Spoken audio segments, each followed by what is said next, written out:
Sejam bem-vindos ao Toque de Bola, o programa que regressa ao passado e recupera as grandes histórias e protagonistas que ajudam a entender a atualidade. Eu sou o Fernando Urbano e, como sempre, terei a companhia dos meus camaradas Rogério Azevedo e Paulo Cunha. Paulo, diz-me uma coisa. A verdade é que nós vamos ter um jogo da Seleção Nacional que não vai ter Cristiano Ronaldo por esse motivo tão quase impensável que é estar lesionado. Quem é que tu achas que podemos trazer aqui para o nosso programa? Alguém que represente, que fala um pouco sobre, ao fim e ao cabo, o que é esta longevidade do Cristiano Ronaldo, ter essa relação com o desporto e que também a sua relação com a longevidade também. Quem é que achas que nos pode falar um pouco sobre isso? Eu diria que alguém que há quase 50 anos que está ligado à medicina, incluindo à medicina desportiva, e alguém que sabemos também que conhece o Cristiano Ronaldo. Acho que para mim nada melhor do que trazer o Dr. Manuel Pinto Coelho. Doutor, seja bem-vindo ao Toque de Bola. Ainda bem que o fim de gravata verde. Ainda bem que o fim de gravata verde, cara, não fazia ideia. Seja bem-vindo ao Toque de Bola. A verdade é que, como há pouco falei na introdução, é impensável quase, e isso leva-nos a admirar ainda mais o Cristiano Ronaldo. Estamos a falar de alguém que, curiosamente, prefaciou um dos seus livros, Eu Escolho Viver com Saúde. Se lhe tivesse de perguntar, quando olha para o Cristiano, além das suas capacidades, obviamente, como jogador e como atleta, o que é que ele representa para si, enquanto exemplo de pessoa, de desportista, de protagonista? Muito bem, eu vou tentar responder à sua pergunta, mas antes tenho que fazer aqui um ponto de ordem, ou dizer qualquer coisa antes de tentar responder à sua pergunta, que é dizer aos três que é um orgulho e uma honra estar aqui convosco. Mesmo. A Bola para mim, o jornal A Bola para mim, é um jornal, não é um jornal qualquer.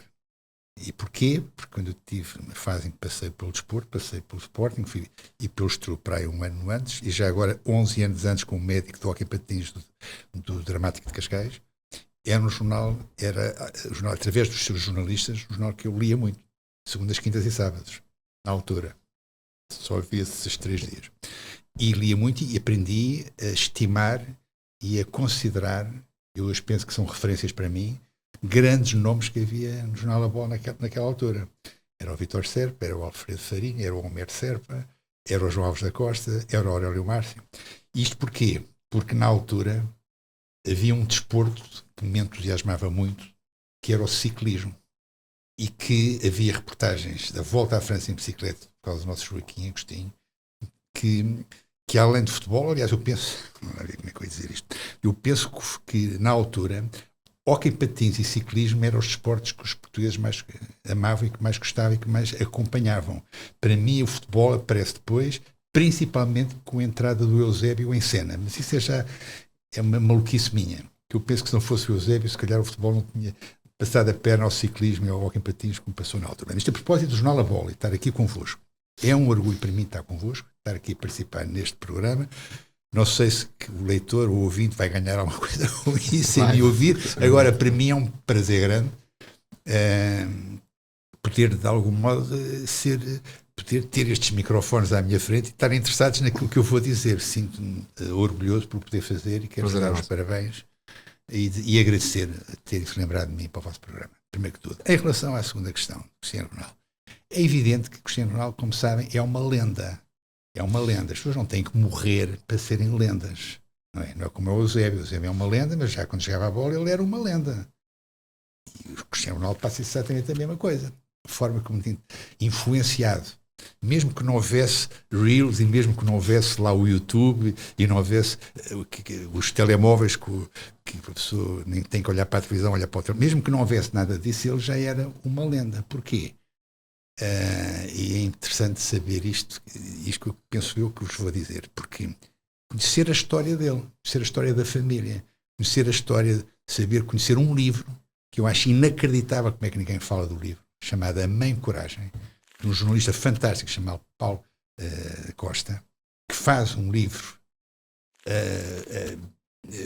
que é uma biografia, é um relato minucioso, rigoroso, sem inventar nada do que foi a história do Cristiano Ronaldo e da família dele e da mãe Dolores e das irmãs Elma, Hugo e Cátia e do pai dele, José. E, portanto, conhecer aquela história, conhecer o drama daquela família, como é que aquela família se endireitou à custa de Cristiano Ronaldo, saber como é que aquilo tudo se foi. E hoje temos o Cristiano Ronaldo, principal embaixador de Portugal no mundo, não é? A pessoa vai a qualquer país deste mundo em que nós vivemos e quando se fala de Portugal tem 99% de probabilidades de ouvir Portugal, Ronaldo, 99%. Sabendo que isto é assim, logicamente que a pessoa tem que ficar enfeitiçada e tem que tentar, mesmo sem querer, seguir e olhar para ele e para perceber, de facto, como é que um homem destes consegue tornar-se lendário em vida, que eu acho uma coisa que me dá um prazer tremendo, não é? Mas enquanto desportista e a propósito, e o facto de ser notícia, o facto de ele estar lesionado, que é uma coisa que ele nos habitua a ser quase um estado perfeito, não é? O que é que na sua opinião faz dele um exemplo para tudo o que é desportista, da elite? É o rigor e há um adjetivo que caracteriza essa particularidade, que é a consistência. É a consistência. É ele ser matemático no cumprimento do seu programa. Desde que acorda até que se deita, ele sai do treino, seja ele onde for, cansado, como qualquer pessoa normal sai, e chega a casa e não vai brincar com os filhos. Ele vai meia hora de ginásio.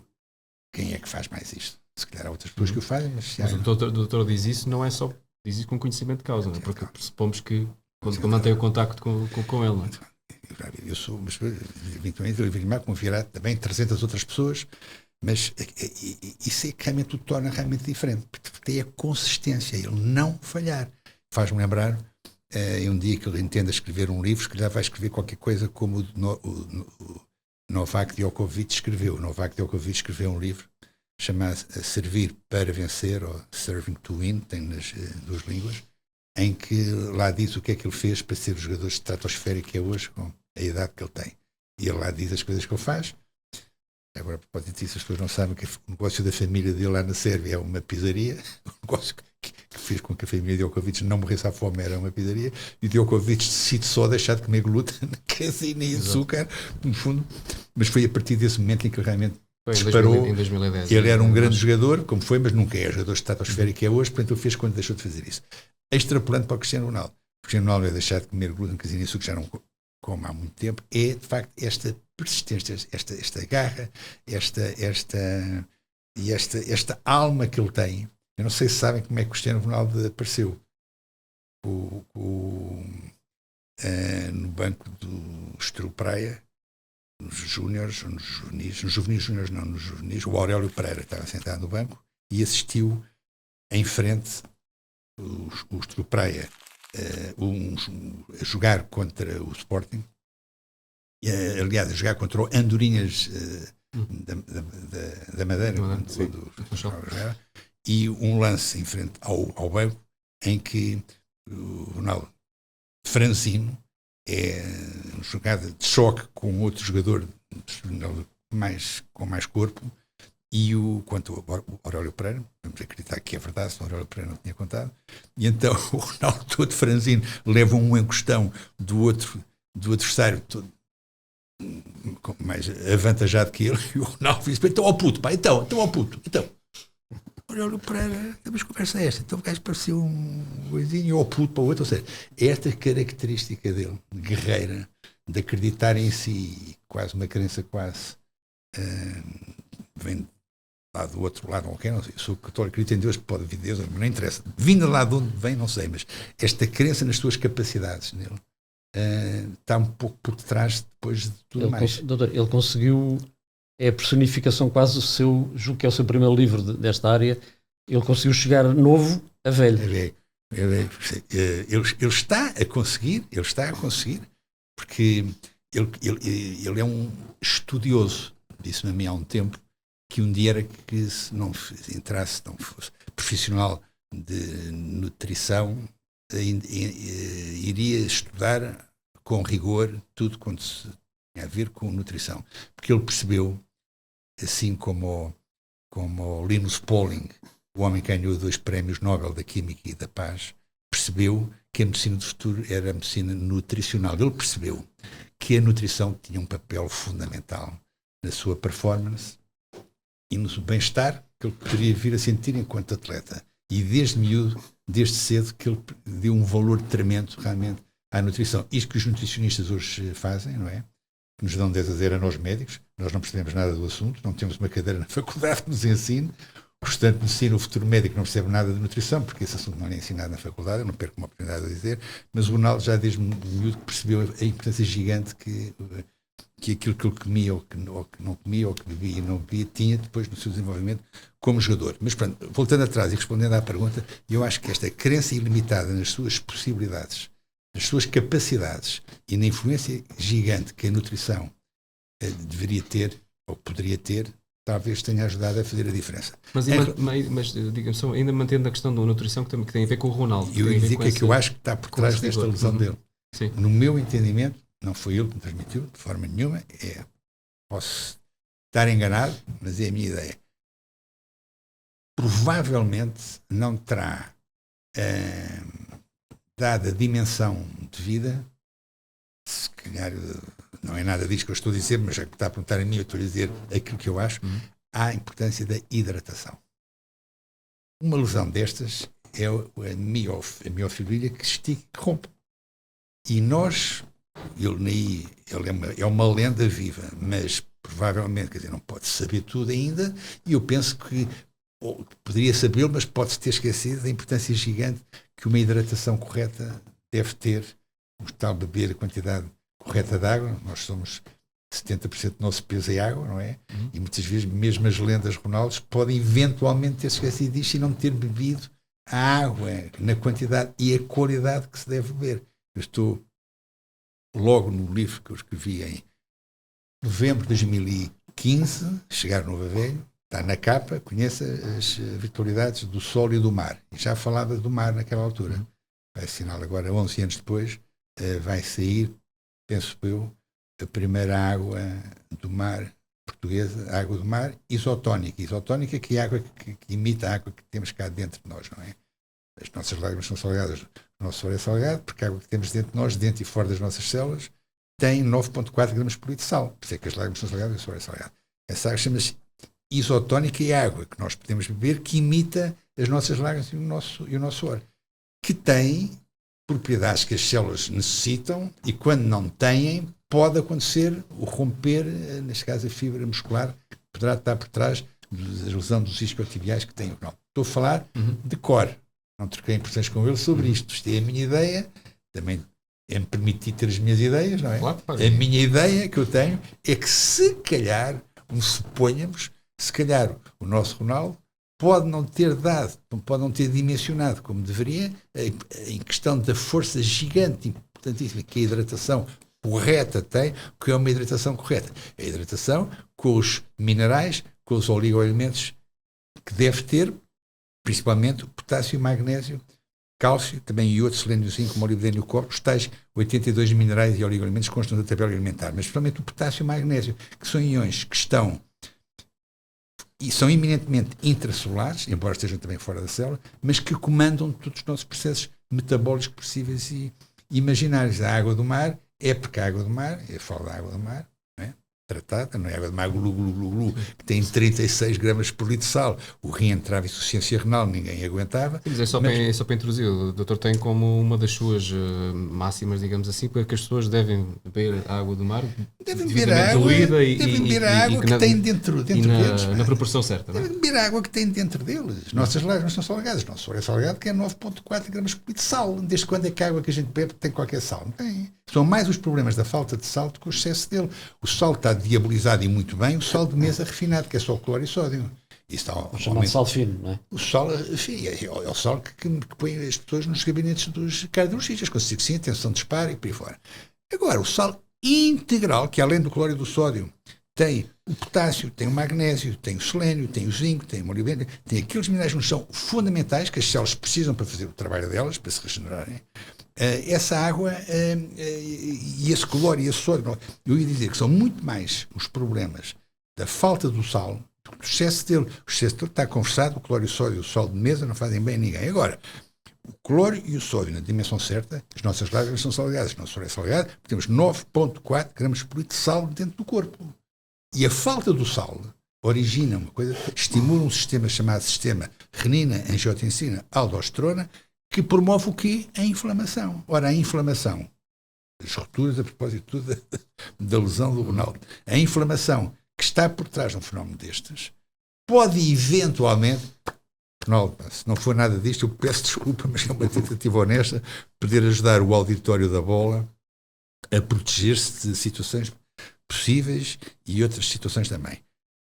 Poderá, eventualmente, não ter tido, as células não terem tido a quantidade necessária e suficiente desses oligoelementos e minerais, principalmente magnésio e potássio, mas também iodo, selênio, zinco, molibdênio e cobre, que mereceriam. E então a ruptura dessas fibras musculares será um sinal de desencanto, de desânimo, para essa situação potencial poder estar a acontecer. As células têm resistência limitada aos insultos que recebem, e se as células não são hidratadas em quantidade e em qualidade, pode eventualmente ter sinais de exteriorização desse seu mal-estar, que pode ser uma ruptura muscular, mesmo uma micro-ruptura muscular.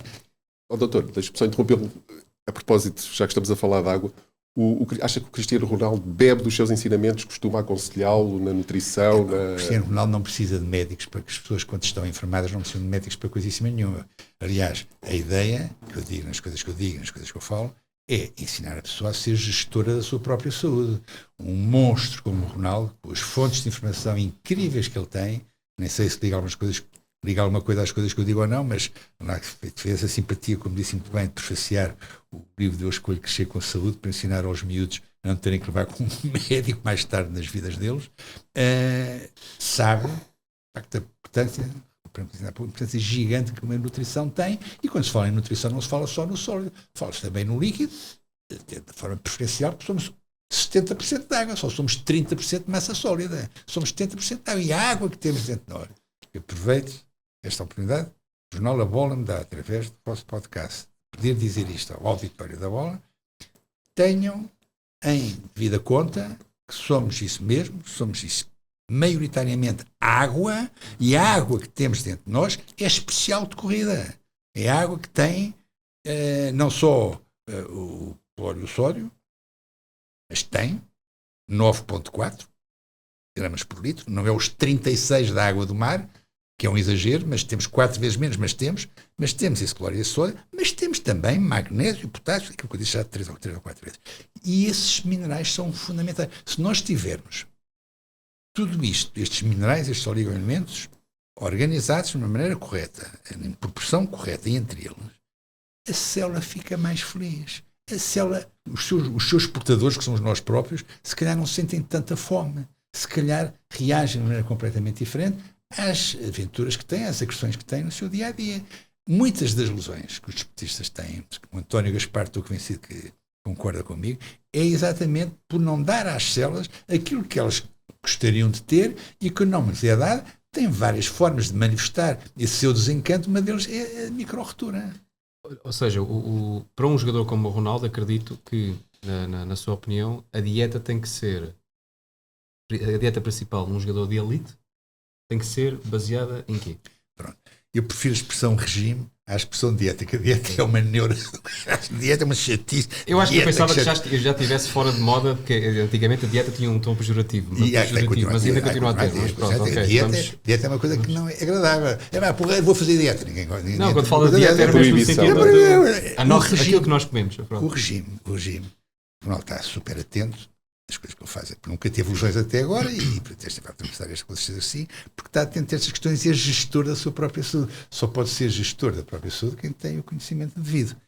E não se sabe, agora lá vou entrar numa área que provavelmente vai merecer alguma crítica, mas venha ela, a ciência constrói-se pela contradição, como dizia o atual bastonário da Ordem dos Médicos, o notável Carlos Cortes, que disse logo no início, enquanto ainda não bastonário, quando estava a concorrer ao lugar, disse numa entrevista que eu guardo de memória, que nunca iria punir ninguém por delito de opinião. E, na realidade, isso está a acontecer. Para ver se não faz sentido nenhum punir alguém por delito de opinião, não é? A dúvida... Mas já sentiu isso na pele?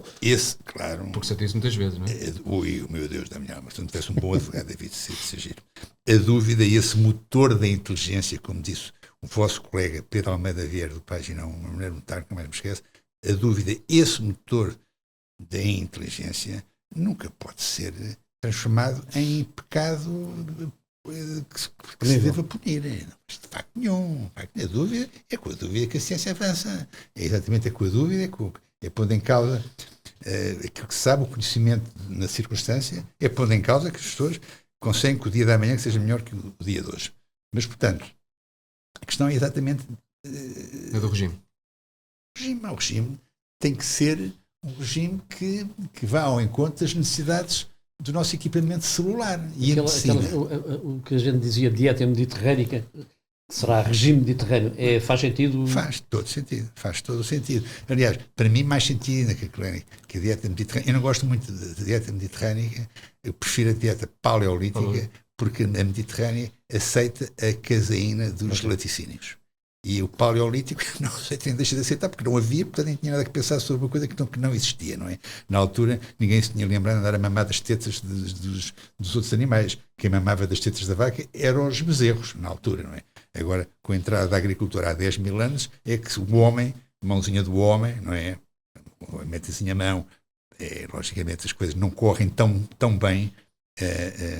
E então, na altura, não havia a mãozinha do homem, no tempo paleolítico a agricultura não tinha entrado, há 10 mil anos para trás, não havia laticínios, não havia caseína, não havia cereais, não havia glúten, não havia açúcar. O nosso rei Dom Pedro II é que foi no século XVI para o Brasil plantar canas de açúcar. O Brasil é o principal país produtor mundial de açúcar, porque o nosso rei Dom Pedro foi no século XVI para o Brasil a plantar açúcar e acontecer. Aliás, o século XVI é um século giro, porque aconteceu essa história do nosso rei Dom Pedro e plantar açúcar para o Brasil, e o nosso Descartes, o grande Descartes, no século XVI, tem uma frase que eu utilizo nas minhas apresentações, que é a função do homem é contrariar a natureza. Para que não há maior, passe-me a expressão, anormalidade que dizer uma coisa destas. Mas para o Descartes, para se perceber que no pano cai a nódoa, o papel do homem era contrariar, de facto, a natureza. Exatamente o contrário. Isto a propósito de dizer que no tempo que não havia o homem, não havia agricultura, não havia a mão do homem, não é? Mas isso não é discutível também do ponto de vista, porque antigamente as pessoas viviam 30 anos e média e agora... Não. O pai da medicina, o Hipócrates, morreu com 83 anos. Como é que é? 377 e 460 anos antes de Cristo. É que estão os 30 anos. O pai da medicina, Hipócrates, 83 anos. O Sófocles, o da Elétra, morreu com 87 anos. Isso não é realmente verdade. A dizer que na altura a medicina era incipiente, era larvar, praticamente não existia, e havia muitíssimo menos doenças que há hoje. Hoje que a medicina é premiada com prémios Nobel de Ciência, não, e as doenças são como são. Nunca houve tantos cancros, nunca houve tantas doenças autoimunes. A doença autoimune, hoje existe muito mais doenças autoimunes hoje que havia naquele tempo, em que não havia medicina. Porquê? Porque naquela altura não havia, a agricultura não tinha surgido, a mão do homem não se tinha instalado e não havia aquilo que, no fundo, que estraga o intestino, que é onde está 70-80% da nossa imunidade. Aquilo que se mete pela boca vai parar ao intestino, não é? Na altura os intestinos não eram famosos, na altura eram famosos porque não havia nada que danificasse as paredes dos intestinos do homem do Paleolítico, porque não havia glúten, não havia caseína, não havia açúcar, havia carne, peixe, ovos, legumes, vegetais, fruta, nozes e amêndoas, nada disso que eu acabei de dizer machuca a parede do intestino. Resultado, naquela altura, sem medicina, os sistemas imunitários eram muito mais fortes. Em que é que isso traduzia? Muito menos doenças, mas muitíssimo menos doenças do que é hoje. Esse regime paleolítico, usando a sua palavra, já começa a ser usada por alguns futebolistas. Tem um futebolista famoso que é do Atlético de Madrid, que é o Llorente, que também usa raios infravermelhos em casa. Mas pronto, que ele é um grande defensor dessa dieta paleolítica, e é engraçado que depois vai em confronto com muitos outros jogadores, outros atletas. Por exemplo, temos o Lewis Hamilton, que é 7 vezes campeão do mundo, que é completamente vegano, que aí vai completamente contra, não é? Mas deixe-me dizer disto, que aquilo que já agora aproveitar esta oportunidade para dizer, acho que é a primeira vez que eu o faço. As pessoas não fazem ideia que a gordura que está demonizada ou diabolizada. Eu nunca percebi se deve dizer demonizada ou diabolizada. Se calhar pode ser Das duas maneiras. das duas maneiras. Percebe-se das duas. Naquela altura, a gordura não estava diabolizada, demonizada, e 70% do macronutriente mais consumido era a gordura. Repito, havia muitíssimo menos doenças naquela altura do que agora. E o macronutriente mais consumido era a gordura, 70%. Mas também não havia registros nessa altura, não é? Não havia os registros que há hoje, para não há para definir com rigor isto, mas é isto que eu estou a dizer, se não é 70, 69, 68, não havia dados para com maior certeza se possa dizer isto. Agora, o que se sabe é que 70% do macronutriente mais utilizado era a gordura essencialmente das vísceras dos animais que se abatiam. O que se levava lá para as cavernas não era o filé mignon, aquilo ficava lá no chão para os abutres da época tomar em conta.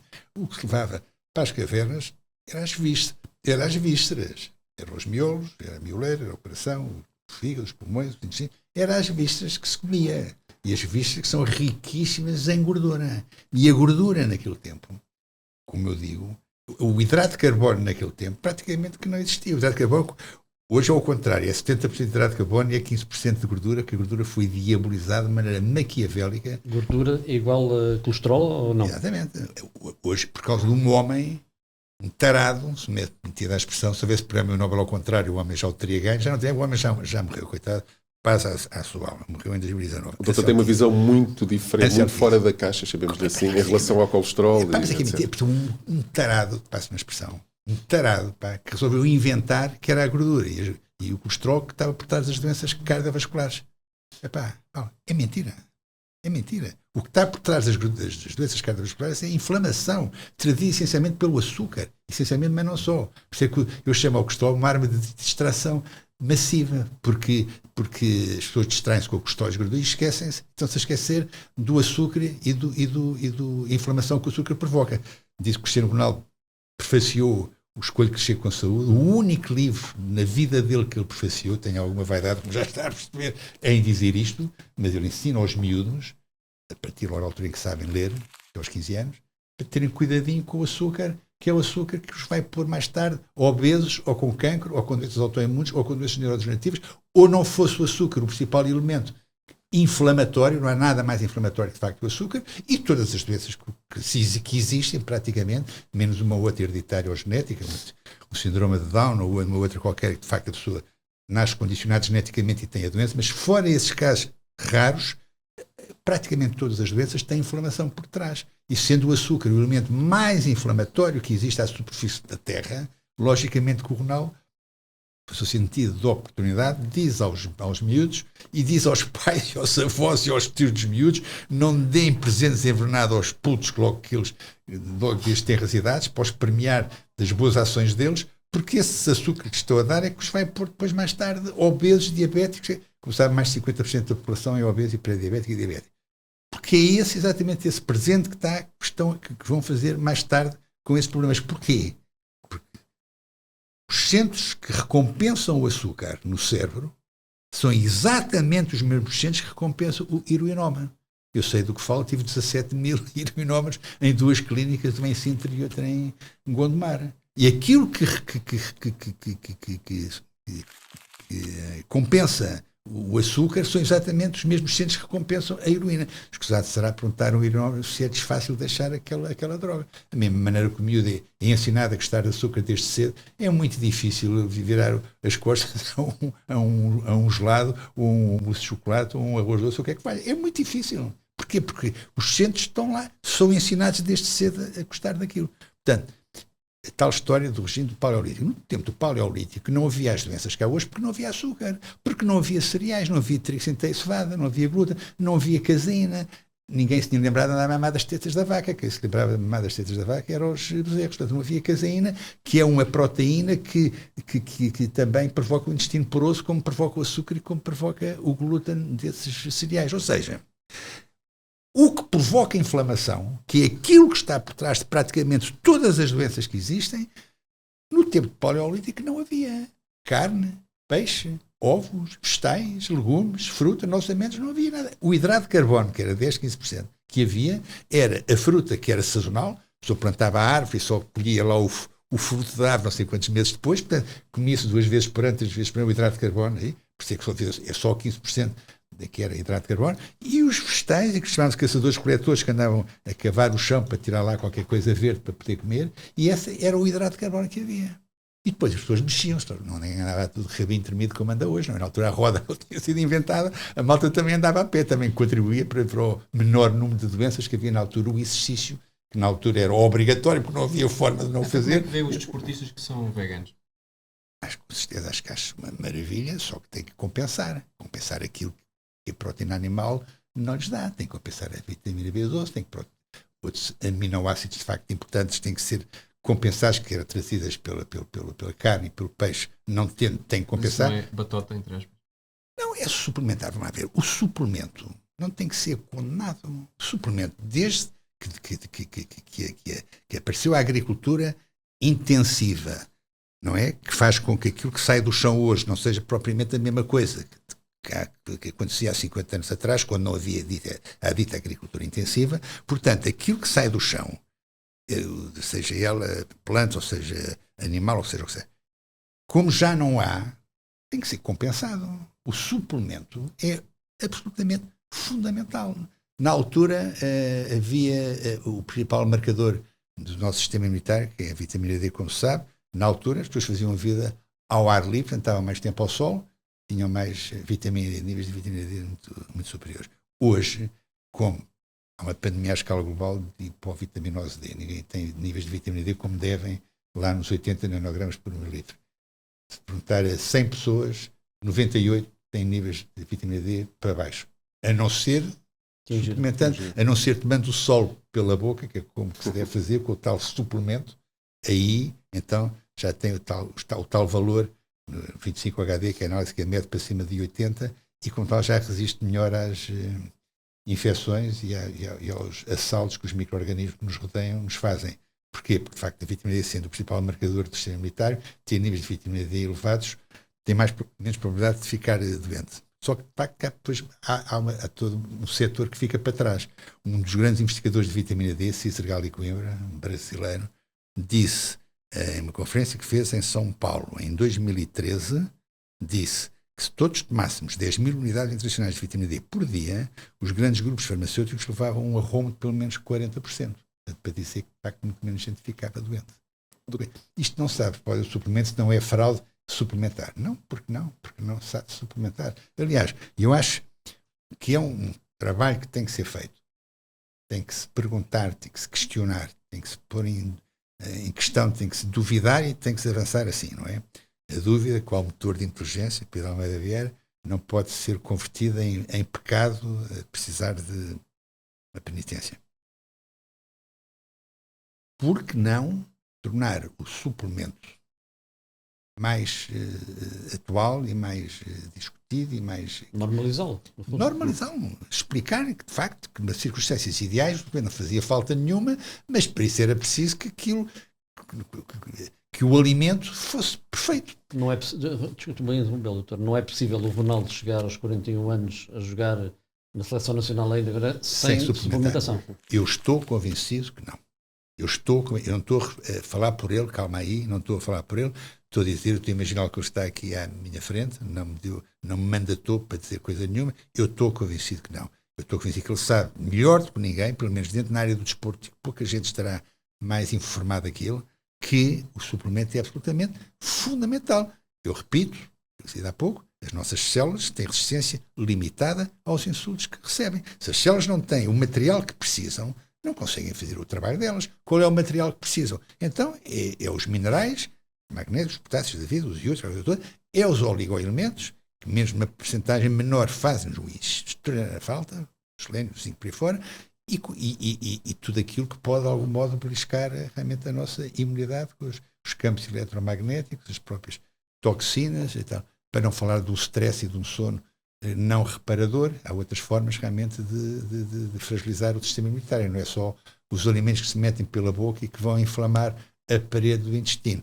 Agora, lá que aquilo que é mais prático, já que estamos a falar do alimento, sabendo que o sistema imunitário, 70% a 80% dele está na parede do intestino, vamos começar por não magoar a parede, torná-la, inflamá-la e torná-la mais permeável. O intestino tem uma parede por uma razão muito simples, é para evitar que aquilo que se come passe para o sangue. Agora, se a parede está toda esburacada por estes 3 grupos de alimentos, açúcar, glúten e caseína, chega ao sangue aquilo que nunca lá devia ir parar, não é? Fazendo companhia aos glóbulos brancos, aos glóbulos vermelhos e às plaquetas, passamos a ter proteínas mal digeridas, detritos alimentares, toxinas bactérias, uma série de ovnis a obrigar o hospedeiro a responder com uma reação de corpo estranho. A inflamação e o processo inflamatório têm muito a ver com este processo. Se a pessoa estiver avisada, se for gestora da sua própria saúde, não terá que ir procurar os centros de saúde. Uma dica que eu gosto de dar aos meus colegas, e gosto de dizer para as pessoas que não são profissionais de saúde, mas que se interessam por problemas da saúde, é que os centros de saúde só são responsáveis por 20, 25% da nossa saúde. 75%, 80% da nossa saúde é a cultura que as pessoas têm. Nós somos aquilo que comemos. Razões de ordem social e económica que comandam todas estas questões. Se a pessoa estiver informada e se fizer as coisas como devem ser, se der às células o material que elas precisam para fazer o trabalho delas, a pessoa não fica doente. Nós somos aquilo que comemos, eu gosto de dizer, somos aquilo que digerimos. Um colega meu notável, chamado Lair Ribeiro, dizia e diz que nós não somos o que comemos, somos aquilo que comemos come. Somos aquilo que nós comemos come. Se a pessoa se come uma carne cheia de antibióticos e de hormonas, um salmão de aquacultura, para a pessoa que seja doente celíaco, nunca pode comer glúten na vida, o tratamento da doença celíaca é não comer glúten.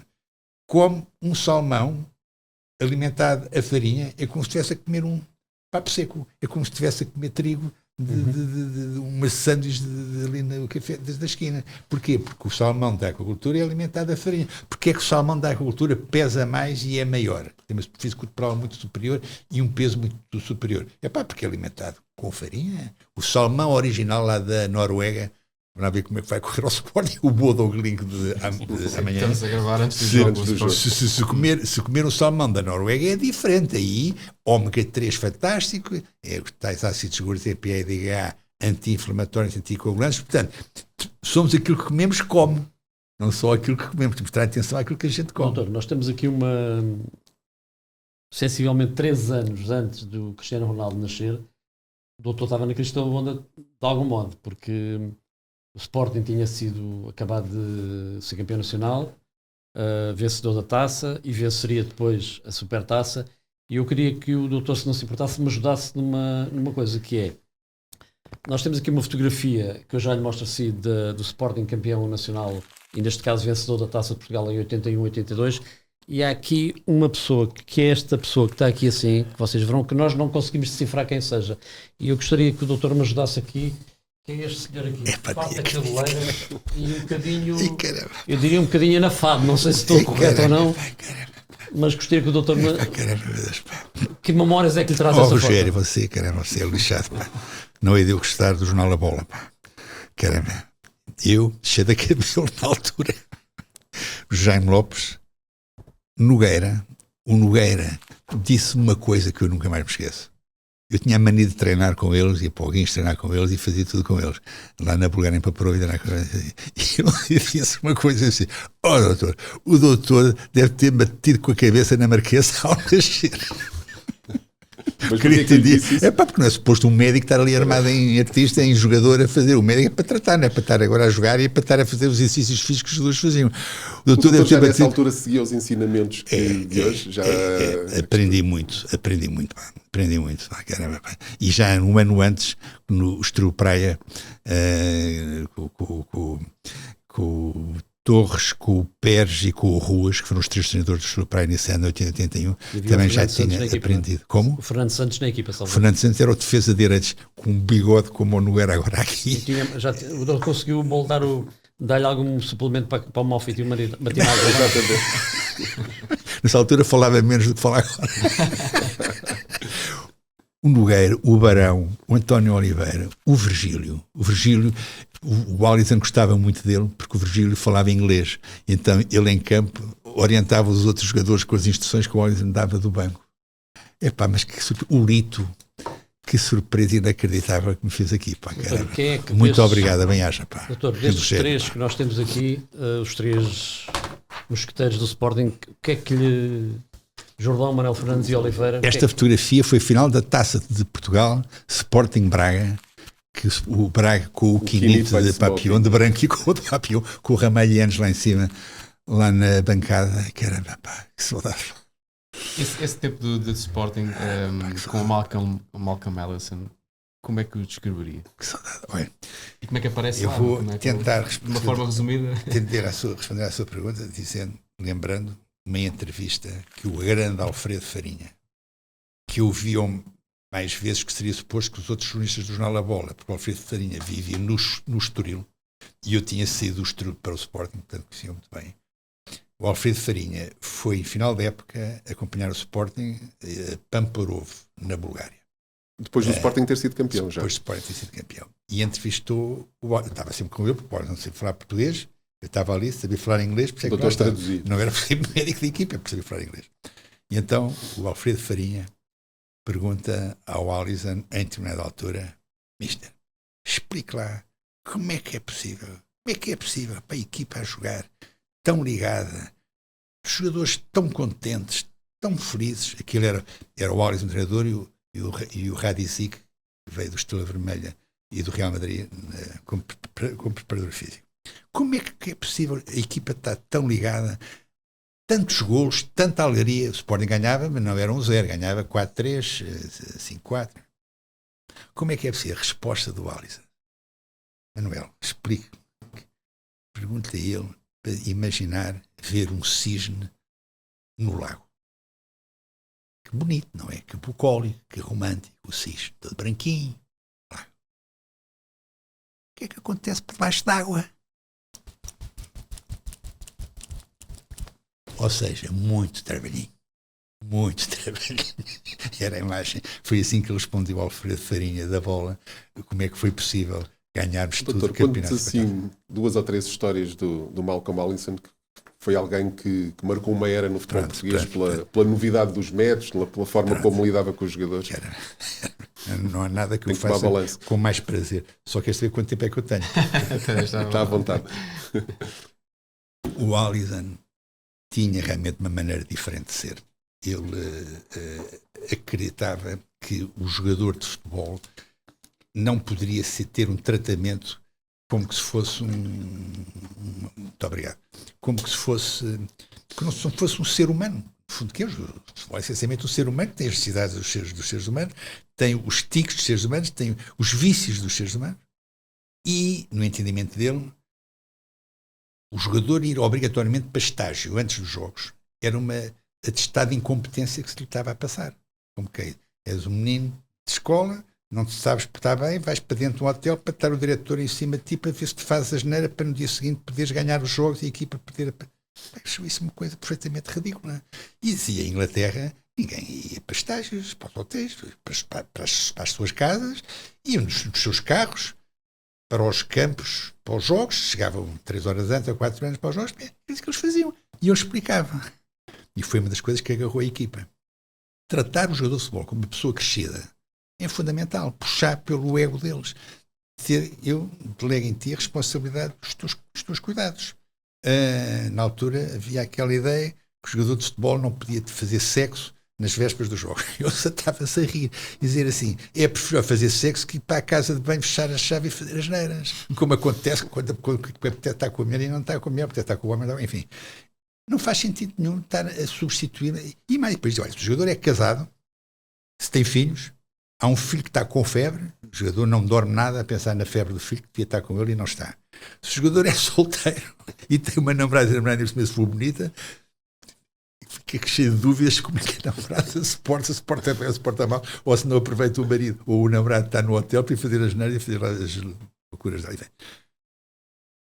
Parte do bem-estar é o primeiro interessado a ganhar o prémio de jogo no jogo que tenha pela frente no dia seguinte. Portanto, ele sabe como é que se deve fazer melhor que ninguém para ir com o maior fogo possível, para estar fisicamente o mais apto possível, para pedir lá para casa o prémio do jogo. Não é preciso estar agora a dizer a ele, fechá-lo à chave no quarto. E depois outra coisa, os homens quando estão uns com os outros, têm uma maneira de passar o tempo. Passar o tempo é jogar bilhar, é jogar às cartas, é jogar ping-pong. E agora é muita PlayStation também. Pronto, agora na altura virá. Interagem quase. E na altura fazia-se apostas, ninguém joga de borla. E, portanto, toda a gente perde, porque havia alguém que ganha, tem que haver alguém que perca. Pá, ninguém gosta de perder. E depois ganham-se ali ressentimentos, ninguém gosta de perder, e pronto, e não gosta. E não é assim que se cimenta lá os laços entre os jogadores lá numa equipa. Pá, cada argumento que ele dava era cada cavadela, cada melhor. Ele provava para a mais ver que era uma asneira tremenda e os jogadores iam para os estádios. E assim ganhou o balneário eu também, lembro bem um jogo inacreditável. Sporting Porto, em Alvalade. Para variar, a equipa não foi para o hotel. Eu lembro perfeitamente o Sousa Marques, pá, a fazer imensa confusão, o Sporting ia para o hotel de jogo. O Jordão não estava a treinar bem. E então ele, pela primeira vez na vida, põe o Jordão a fazer o jogo de reservas no Estru Praia, no António Coimbra da Mota. Na quarta-feira, o jogo com o Porteiro domingo. Para dar uma lição ao Jordão, que não basta só ter o nome que tem que trabalhar como os outros se quiser jogar. Pôs a jogar no lugar dele um miúdo acabadinho de sair dos Júniores. Mário Jorge. Epá, poça. Que marcou o gol, salvo. Que marcou. O Sporting ganhou 1-0 gol de Mário Jorge. Mário Jorge soube com o Carlos Xavier. O Fute também soube na autoridade a treinar. É só estar lá no balneário, fica com os jogadores a equipar-se para ganhar. E o entrosamento lá nos mais velhos. O Fute não é, mas o Mário Jorge, o Carlos Xavier. Pá, o Mário Jorge era curioso, tinha um pé esquerdo, parecia uma pá. Fazia o queria da bola. Mete o Mário Jorge, defesa esquerda, acabadinho de Vídeos Juntos, a jogar no lugar do Jordão, lá à frente, com o Manuel Fernandes, com o Oliveira Darba. O Sporting ganha 1-0 gol do Mário Jorge. Qual foi a mensagem? Também teve sorte. A sorte faz parte de tudo, não é? Quando perguntam sempre como é que isto é, não sei o quê, olha, foi e não esquecer de fator sorte. Fator sorte também conta e às vezes não dão o mérito que deviam dar. Logicamente, com a mensagem que é transmitida aos jogadores, não só para o Jordão, que percebeu que tinha que treinar mais, para que não bastava só o nome dele para jogar, a equipa ficou encantada por perceber claramente que aquilo, quem treinava e com mais, tinha mais probabilidade de jogar. Interrompê-lo. Esta equipa, ao plantel, salvo erro, por ideia de Malcolm Mallinson, e corrija-me se não for assim, jogo às 3 da tarde, almoço às 10 da manhã. Às 10 também você sabe isso, pá. Epá, então, e agora vai-me permitir dizer uma coisa que vai dar imenso gosto fazer. Treinar 5 horas antes do jogo. O jogo era às 3, como disse muitíssimo bem. E às 10 horas já estava a comer um galão com um papo seco, estava a comer um bife com batatas fritas e ovo a cavalo. Isso era de alguma forma uma espécie de jejum ou não? Ora, Rogério, vou passar ali com mais cuidado as coisas que você escreve, porque de facto é exatamente isso. Ele mostrou, sem falar do termo, sem falar do nome, nunca lhe chamou a isso jejum, era o regime. A equipa com fome funciona melhor, dizia ele. Mais agressiva, se calhar. Mais agressiva, no bom sentido. A visão periférica melhora. A garra da equipa, a cabeça, dizia ele que funcionava de facto melhor. De tal maneira que ao intervalo, a malta estava toda cheia da fomeca. E era o Manuel Marques e eu a distribuirmos quadradinhos de marmelada. Os jogadores deitavam-se naquelas cadeiras que levantava-se os pés da cadeira para facilitar a circulação de retorno, para fazer com que o sangue venoso facilitar essa circulação. Portanto, os jogadores deitavam fumo por todo lado, estavam suados, a cabine parecia um sauna, tudo a descansar, não sei o quê, e eu e o Manuel Marques metemos quadradinhos de marmelada pela boca. Porquê quadradinhos de marmelada? A equipa estava esganada de fome, porque almoçavam às 10 da manhã, e como tal, eu não sei como é que é. Eu sei que o Sporting ganhou tudo quanto havia para ganhar. O campeonato supertaça e taça. E de facto o jejum, hoje sabe-se o que é que faz o jejum. Que tem a ver com aquela história do colesterol que estávamos a falar. A pessoa quando está em jejum, o ser humano quando está em jejum, o homem precisa de 2.500 calorias, a mulher de 2.000 calorias. O que é que o corpo, o que é que o ser humano, o que é que o corpo do ser humano faz quando precisa de energia, precisa de dar às mitocôndrias, que é a casa das máquinas das células. Buscar a gordura. Ora, você não é formado em medicina, mas podia ser. Terceiro ano só. Ai, foi. A equivalência. A mitocôndria precisa de combustível, precisa de material para produzir o seu ATP, a ácido adenosinatrifosfórico, que é o produto final da personalidade. A mitocôndria não tem hidrato de carbono, não tem proteína. O que é que vai à gordura que está acumulada como fonte de energia? É o plano B. A gordura é mobilizada como fonte de energia e a pessoa tem mais energia. Porquê? Porque a gordura como fonte de energia, Paulo, 9 quilocalorias por grama. O hidrato de carbono e a proteína só valem 4. Portanto, a gordura com fonte de energia vale 9, que vale o dobro, dá energia em dobro do que dá a proteína e o hidrato de carbono. Portanto, a pessoa não só fica mais seca, faz-me logo lembrar o livro do que eu falei no último evento que eu vim para cá, um livro do Novak Djokovic, que diz que o transportou para o Galerim. O bom jogador de ténis sempre foi, mas aquilo que projetou para o Galerim foi ter deixado de comer açúcar, glúten e caseína, e não foi fácil que o negócio da família nascer, era uma pizzaria.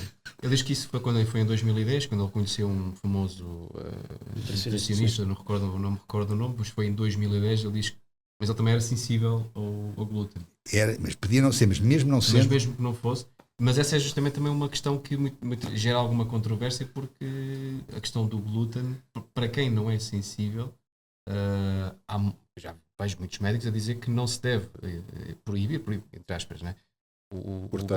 Cortar o glúten a quem não é sensível. Eu discordo, não é? Totalmente. Porque eu acabei de dizer, e repito, às vezes que tiver que dizer, se quer que eu diga em inglês, não me sabe. Em francês é que é já difícil. O que há que pôr de lado é tudo aquilo que provoca inflamação. Acabei de dizer que a inflamação é que está por trás de praticamente todas as patologias que existem e que não existem. E não há dúvida nenhuma que o glúten, sendo sensível ou não sendo sensível, digere o cimento que une as células da parede do intestino, chamadas enterocitos, mas às outras, cavando soluções de continuidade no seu seio, galerias.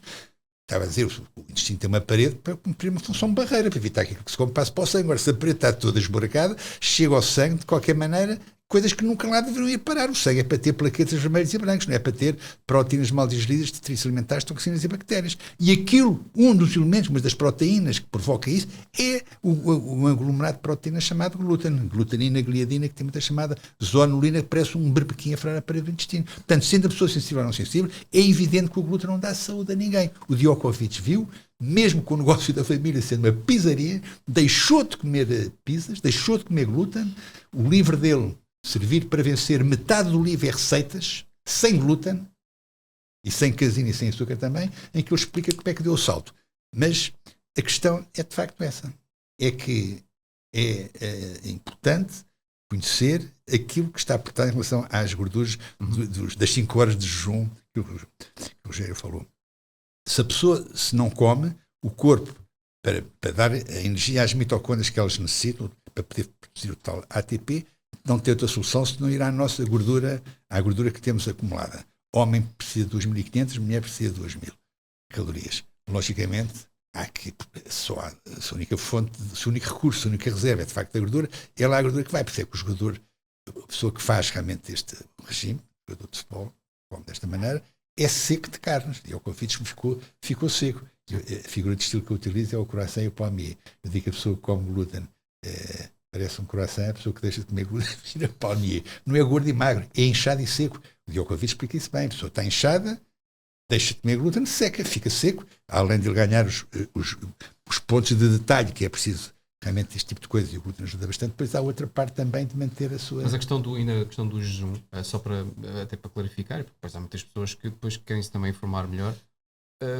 Obviamente estamos a falar dos jogadores, mas mesmo como uma vida normal, o que é considerado um jejum, o chamado jejum intermitente? Ou o que é essa grande vantagem? Quanto tempo é que deve ser? Muito bem. Estamos a falar para o cidadão comum, para a sociedade civil, ou para um cidadão ativo que faça também a sua atividade física? Pronto, o cidadão ativo que faça a sua atividade física tem que ter presente que 2 refeições por dia chega e sobra. Tem que ter presente que durante 2,5 milhões de anos as suas mitocôndrias, nós vivemos para elas. Nós temos 100 trilhões temos 38 trilhões de células, 100 trilhões de micro-organismos, mas 100 quatrilhões de mitocôndrias. A gente vive para elas. Durante 2,5 milhões de anos, as mitocôndrias estavam habituadas a ter como sua fonte de energia. Nós somos, como diz mitocôndrias, as calorias dos alimentos que comemos, o oxigênio do ar que respiramos, naquela altura, 2,5 milhões de anos, era a gordura. Repito, aquilo que disse ainda há pouco, 70% macronutriente mais presente era a gordura das vísceras dos animais. 2,5 milhões de anos. Os nossos corpos estão habituados a isso. esta história da agricultura só apareceu há 10 mil anos. Só de há 10 mil anos para cá é que se inventou que os cereais e os grãos e os hidratos de carbono é que eram a nossa principal fonte de energia. Foi uma barbaridade que se fez nos Estados Unidos, já corrigida agora recentemente pela nova administração americana, que pôs no topo da pirâmide alimentar os cereais e os grãos. Em 1977. O que é que aconteceu? Bastou 3 anos depois, 1980, os Estados Unidos tiveram a pior epidemia de demência, de diabetes e de obesidade da sua história, só pelo facto de ter privilegiado os hidratos de carbono, maus hidratos de carbono e os grãos. O que é que esta nova administração agora americana fez e que estranhamente ninguém fala nisso? Inverteu a pirâmide e pôs lá em cima, onde nunca devia ter saído, a boa gordura e as proteínas, e pôs cá em baixo os hidratos de carbono e o açúcar e os hidratos de carbono. Foi um trabalho notável que foi feito, que ninguém fala no assunto. A propósito daquilo que eu disse, porque a gordura, estamos a falar de energia, não é a sua pergunta, a pessoa precisa de energia, como é que vai buscar energia? A gordura é a nossa principal fonte de energia. Ramadão. Exatamente. Que acaba agora dia 19. Ramadão. Vemos muitas vezes jogadores, portanto, quando há jogos à noite. O Mané, o Pogba, Diomando, Vamos até um caso mais Sport. recente, o Lamine Yamal, que é considerado agora o novo grande jogador, sim. vai ser o grande craque do futuro, que também professa digamos, o o Ramadão. islamismo, e ele compra o Ramadão. O Barcelona a jogar àquela hora, ao intervalo está ele a ingerir qualquer coisa, vê-se jogadores a fingir, já vimos jogadores guarda-redes a fingir lesões só para fazer uma pausa. Quero fazer um favor, quero fazer um brilharete que em Barcelona ninguém mais se vai esquecer de si. Ainda vão contratar, não vou roubar a bola para o Barcelona e vou-lhe pagar 10 vezes mais do que a bola lhe paga. Então diga ao Yamal que se ele, antes do sol nascer, como sabe, antes do sol nascer, depois do sol se pôr, não se pode comer entre uma e outra. Estar e se ele comer antes, quando puder, antes de ir para o treino, se comer gordura, não se esqueça que quando se sonhava e se comia banha, não havia as doenças cardiovasculares que há hoje. As doenças cardiovasculares surgem, as doenças de infarto e doenças cardiovasculares surgem quando substitui a banha pelos óleos vegetais e pelos óleos de sementes. Aí começam a surgir as doenças cardiovasculares. Antes não havia. Se comia banha, a boa gordura, se o Yamal, companhia, Mané, Pogba, por aí fora, se comerem antes de ir para treino, gordura, a boa gordura, um bife com boa gordura, ou um peixe com boa gordura, ovos, o melhor alimento do mundo a seguir ao leite materno. O ovo é um alimento extraordinário, tem gordura na proporção certa, hidrato de carbono, proteína, do ovo sai vida, portanto é normal que o ovo tenha lá tudo quanto a pessoa precisa, não é? E há algum limite diário de ovos? Às vezes ouve-se dizer que se não deve comer mais do que X ovos por dia. Paulo, porquê que 5 ovos por dia? 5 ovos por dia? Paulo, o colesterol, que é disso que está a falar de uma forma, só 15% dele é que vem na alimentação. Repito, só 15% do colesterol entra no alimento. O fígado é que o segredo. 70% do colesterol é feito no fígado. Isso é uma ideia errada que as pessoas têm, demonizar o tal artista, que se houvesse o prémio Nobel ao contrário, já devia ter ganho, se ele quis. O que ele ganhou com isso foi ter desviado, por isso é que eu disse, falou em água de extração massiva, desviou as atenções do açúcar e daquilo que provoca a inflamação, que é aquilo que agora, felizmente, a nova administração americana voltou a pôr ordem na coisa, e pôs a gordura devido lugar, a gordura do melhor que há. Volto a dizer, 9 quilocalorias por programa com fonte de energia, quanto aos 4 das proteínas e do hidrato de carbono. Paulo, eu não tenho a oportunidade de dizer isto, eu não vou dizer isto no público, no Diário de Notícias e no Expresso, e no ninguém me pergunta estas coisas. Portanto, ou é uma coisa destas, ou então ninguém sabe isto. Mas isto está documentado. Eu escrevo tudo isto quanto digo. Podem-me censurar de todas as maneiras efetivas, mas não me censurem, estou por sufrágio, por escrutínio das pessoas, as minhas ideias. Mas porquê que, na sua opinião, a Organização Mundial de Saúde, apesar de tudo, não muda então esses determinados critérios que tem? Porque Sim, o que é que se deve? É apenas uma questão de lobby? É isso? É o medicamento que mais vende em todo o mundo, é os medicamentos para baixar o colesterol. As Esse estatinas. grupo de medicamentos é o medicamento, eu vou repetir, que mais vende em todo o mundo. Pergunte a 10 pessoas para cima dos 50 anos quantas tomam medicamento para baixar o colesterol e vai ver a resposta. Tu achas que o lobby das farmacêuticas é muito poderoso? É isso.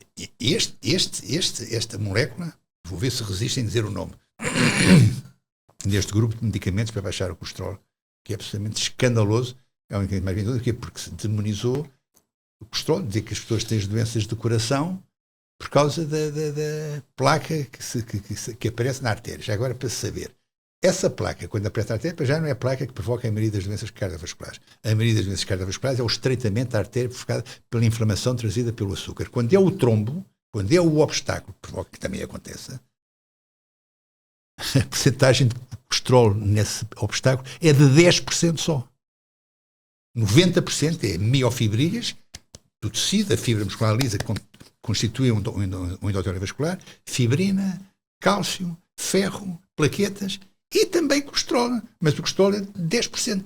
Quem diz isto de uma forma bem, uma figura de estilo bem utilizada, aquele célebre médico brasileiro, hoje também meu amigo Lair Ribeiro, que diz que não confundir causalidade com correlação. Porque uma coisa é aquilo que provoca o problema, outra coisa é a correlação. E dá um exemplo. Verão, calor dos demónios, praia de Copacabana. Logicamente, calor dos demónios, há mais pessoas a vender gelados. E também, como há mais gente a tomar banho, morre mais gente afogada. Ele diz que dizer que o colesterol é que provoca a doença cardiovascular é a mesma coisa que dizer que são os gelados que estão por trás dos mortes por afogamento. Uma coisa é a causalidade, outra coisa é a correlação. E fala de outra maneira.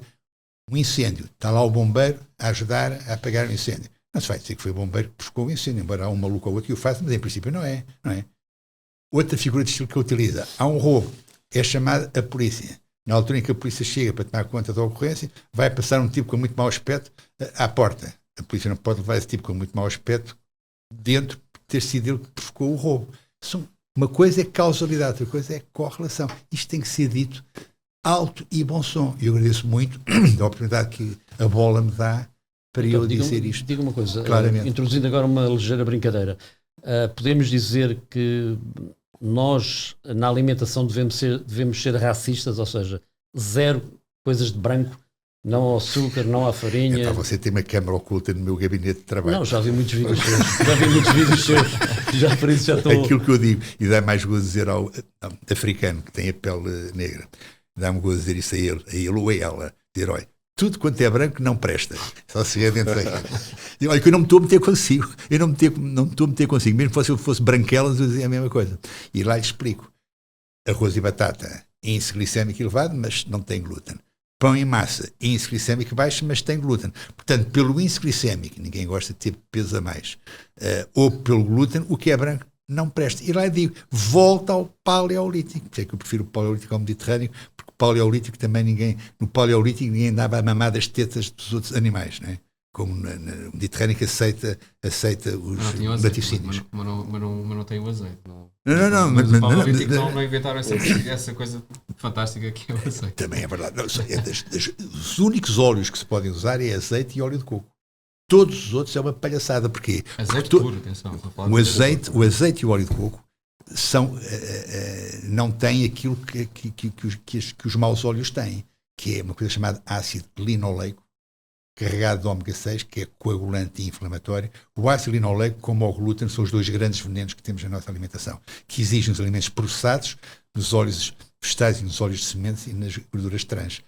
O ácido linoleico, na altura, logicamente, há 10 mil anos para trás, no tempo paleolítico, ninguém sabia o que era isso, ninguém sabia o que eram alimentos processados. O alimento processado é o homenzinho, a mãozinha do homem a funcionar, que mete sal e açúcar para aquilo saber melhor. Que a malta gosta de que é processado porque sabe melhor porque tem sal e açúcar. Portanto, vigarizes que se fazem para a malta comer mais. Ácido linoleico, que é tão danoso para a nossa saúde como é o glúten. São os dois grandes perigos. Doutor, falámos há pouco do Malcolm Allison, dos troféus que conquistou, da forma muito especial que tinha de, não só de treinar, mas de lidar com homens, não é? Que no fundo são aquilo que é um plantel de jogadores de futebol. O doutor consegue explicar como é que o Sporting depois de ganhar a dobradinha em 82, prescinde de um treinador como Malcolm Allison. O doutor também sei que saiu nessa altura. O que é que aconteceu? Caramba, pá, Já prescreveu, já passaram muitos anos, já pode contar agora tudo. o Sporting viveu uma crise enorme a seguir a isso, não é? Depois foram os tais 18 anos. Os 18 anos então, sem ganhar. eu vou... Extraordinário. Realmente, quem é que me havia dizer que passados tantos anos depois estou a falar nisto? Acredito que nunca o fiz. Porque, de facto, as pessoas, quando digo as coisas, é para que as pessoas fiquem felizes, não é? Que fiquem danados comigo. Eu risco-me que haja pessoas que não fiquem muito felizes comigo, mas é a verdade, já que me perguntam, Paulo, merece que eu responda.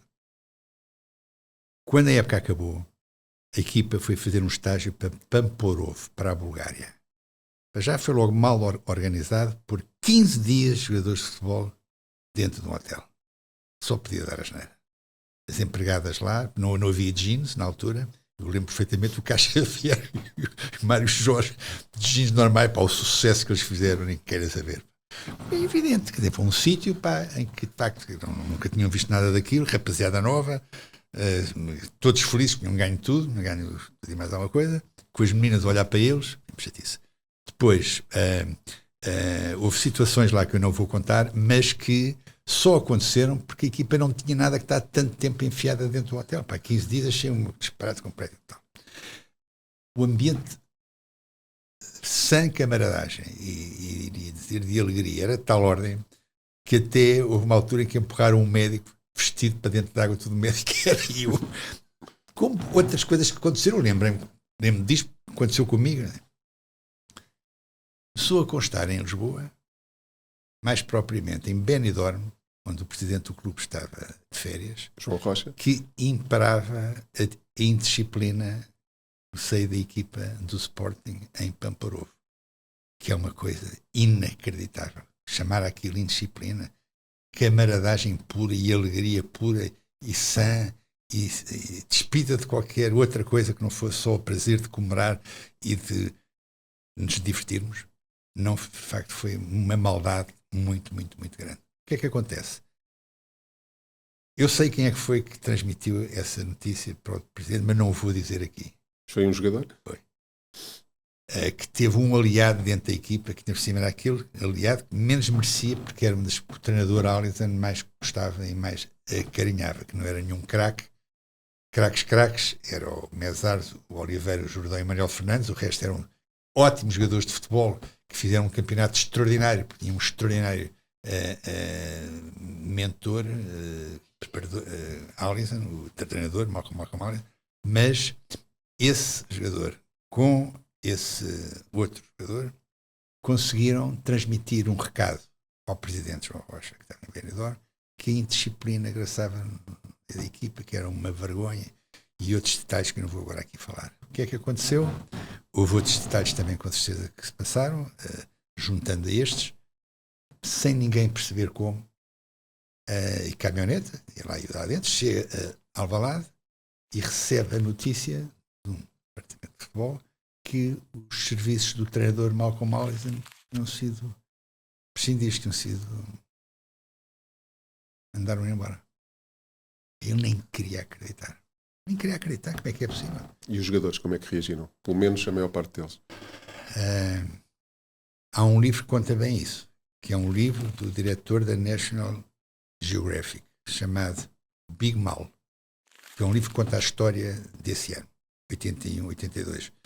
Estou-me a tentar lembrar do nome dele, mas não recordo, um jornalista notável, que é o diretor em Portugal, é o representante da National Geographic. Gonçalo Rocha. Esse mesmo. Escreveu esse livro, Big Mal, conta a história do Sporting nesse ano. Ele, em detalhe, explica como é que é. Bem, ninguém percebeu. Ninguém percebeu. Não faz sentido. E, o Allison nem queria acreditar. Dentro de festa, tudo contente, ganhou tudo quanto tinha para ganhar. Campeonato e taça. Campeonato, supertaça e taça, tripleta. Acho que foi o único ano em que o Sporting fez a tripleta, foi em 81, 82. Acho que foi o único ano. Acho que o Sporting não voltou a fazer a tripleta mais vezes nenhuma. Faz 20 anos depois com o Bologna. Não, a tripleta. Também ganha a supertaça com o Leixões. Gonçalo Pereira Rosa. Gonçalo Pereira Rosa. E também ganha a supertaça. O Bologna faz os três também 20 anos depois. E é engraçado, esta é uma boa deixa, porque o doutor acaba por estar envolvido nessas duas épocas que intermediaram esse grande hiato de títulos. É verdade que o Sporting depois é campeão em 2000. Também ficou muito conhecida o seu papel, que ele próprio depois reconheceu isso, não é? que lidou consigo, que era o Mário Jardel, já depois passado muito tempo. Como é que como médico, é difícil lidar com uma situação, ainda por cima sendo o clube, o goleador do seu clube, como é que foi lidar com aquela situação? Olha, eu só lhe vou dizer uma coisa. Eu não posso dizer. O médico do clube, Gomes Pereira, é que era o médico do clube naquela altura. E ouviu alguns conselhos meus a propósito dessa questão. Mas houve uma coisa que eu nunca me esqueço e que me emocionou até às lágrimas. Estava no Recife e uma jornalista da TVI, Ana Sofia Vinhas, salve eu, Sim. entrevista-me. Estava eu no Recife. E eu, feito parvo, fui atrás da minha emoção e não me contive. Como é que é possível? Um jogo em Alvalade, particular, Sporting Inter de Milão, uma quarta-feira, em que o Jardel fez um esforço para reentrar na equipa e para se preparar fisicamente e ser aceito de novo, e ultrapassando o período de dificuldade que teve. Não houve um cartaz. O Jardel, melhor marcador da equipa de longe, na época que tinha acabado de acontecer.